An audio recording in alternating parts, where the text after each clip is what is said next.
Hi, I'm Greg with Greg's Airbrushing, and today, as I was teaching a class, Patrick here held his airbrush in such a way that I thought that, hey, I need to talk about how to hold an airbrush to everyone out there who's just starting. So, here's a couple of ways that you shouldn't hold an airbrush. The finger's out, finger up here. Over time, your finger is going to cramp and hurt and tire. That's not comfortable.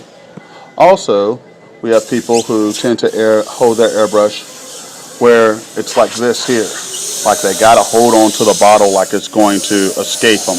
Once again, it's another way of fatiguing your hand and your fingers cramping up that you're just not going to like. And it's going to feel uncomfortable to you. And of course, you don't want to hold the airbrush towards you. Believe it or not, we've had people take classes that thought this was the way to hold the airbrush. So what we're going to do is we're going to actually allow you to see a little bit of our classroom training with Patrick. Patrick's allowed us to kind of videotape this here, and we're going to show you how to do a palm tree. And I'm going to show you how to do the palm tree and how to hold the airbrush through the duration of the palm tree. And then Patrick's going to show you how he does it. Because we want you guys who are just starting out to really get something out of each tutorial or video that we put out.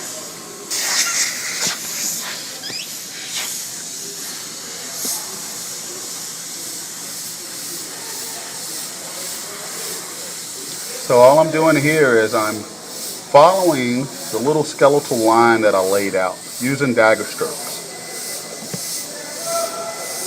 And as I can see, I can make the palm tree just as stiff or as live-like as I want. See? Really no rhyme or reason as far as where to lay the leaves of the palm tree if I want it to be fuller or what have you. Then just a little dust. Now I'm going to have one quick stem that curves. If you want, you can add a little bit of a little bark type look, squiggly line to kind of show the palm tree's texture.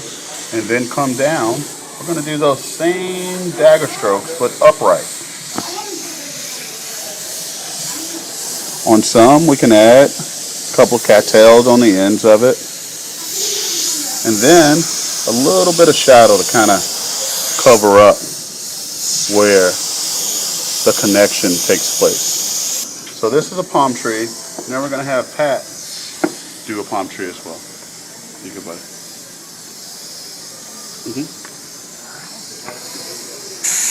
Now notice how Patrick's holding the airbrush. It's going to take him all of about maybe 10 or 15 minutes before his fingers start to hurt.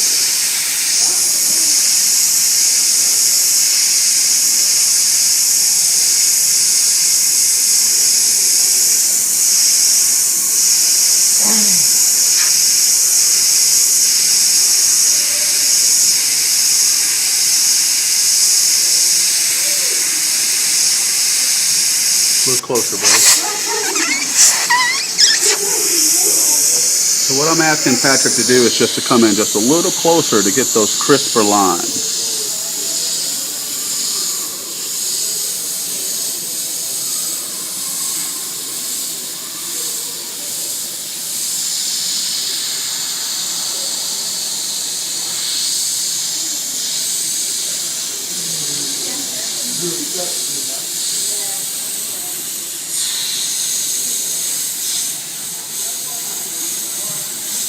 You see how Pat wanted to add another kind of leg to his palm tree, and that's okay.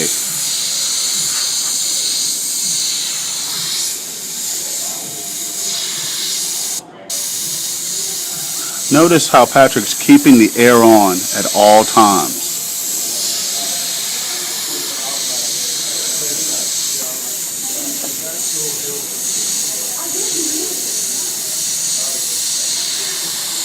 Okay, so Patrick, how does your finger feel? It's a little tired. I figure when I go about this a little too long, my finger starts to get a little twitchy, my little trigger finger. But usually when I'm not thinking about it, my hands just kind of go this way. Okay, so what we're going to do is I'm going to show you how to hold the airbrush to where it should not hurt your finger. So notice how I'm holding. I'm not kind of grasping it in such a way to where I can't fluently move it, because I can. It's real light. It's not a heavy bottle. I'm keeping the air on at all times, right? And look how much movement I have. See? That's very little movement versus if I had my finger like this. See how crampy and just stuffed that looks? So very little movement. My finger is going to last longer. I'm not going to be as fatigued, and I'm going to get used to it. Okay? So I can do everything I need to do in a very short distance. Look at that. Everything that I've been doing, that you've seen here, has been done just with very little movement and also very little paint. So what I'm going to do is I'm going to try to place Patrick's hands or his fingers where they should be so that he can have a better feel controlling the airbrush. Now mind you, everyone is going to have a different grip. This is not a cookie cutter, but hopefully this should help with Patrick's fatigue. Okay, how's that feel so far? Feels a bit better. Feels better. Is it kind of resting on the back of your hand right here? Yeah. That feels good. Okay, then kind of situate it yourself. What do you think? Feels a little bit more relaxed. Okay, so let's do the top portion of the palm tree and see how that feels for you. All right. Do that.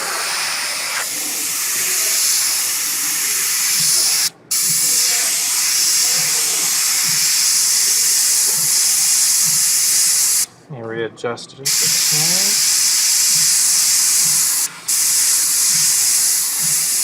There we go.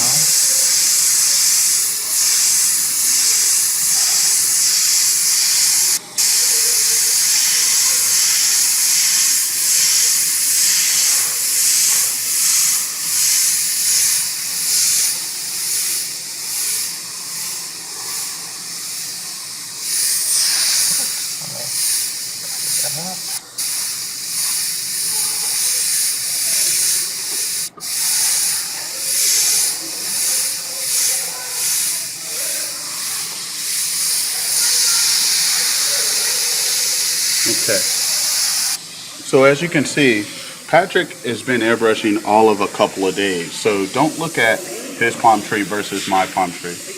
How does it feel now?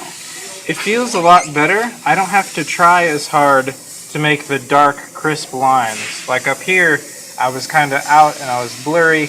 I didn't really feel as much in control of my lines. But with this, with my the bulkier part of my middle part of my index finger resting on here, I don't have to try as hard to get the ink to come out, and that results in me not having to pull back as far, and I feel a little bit more in control. My hand feels a lot more relaxed, not like I was doing before where everything was all strained and stressed. Now it's resting pretty comfortably. Now, I did have to adjust it a little bit to get a little bit more pressure, but overall, it's a lot more comfortable and my hand is resting much easier than it was before. All right, so hopefully this helps you guys. Take care. Thanks for watching. There are going to be more lettering and design tutorials coming soon. Make sure you click on the subscribe button. Talk to you soon.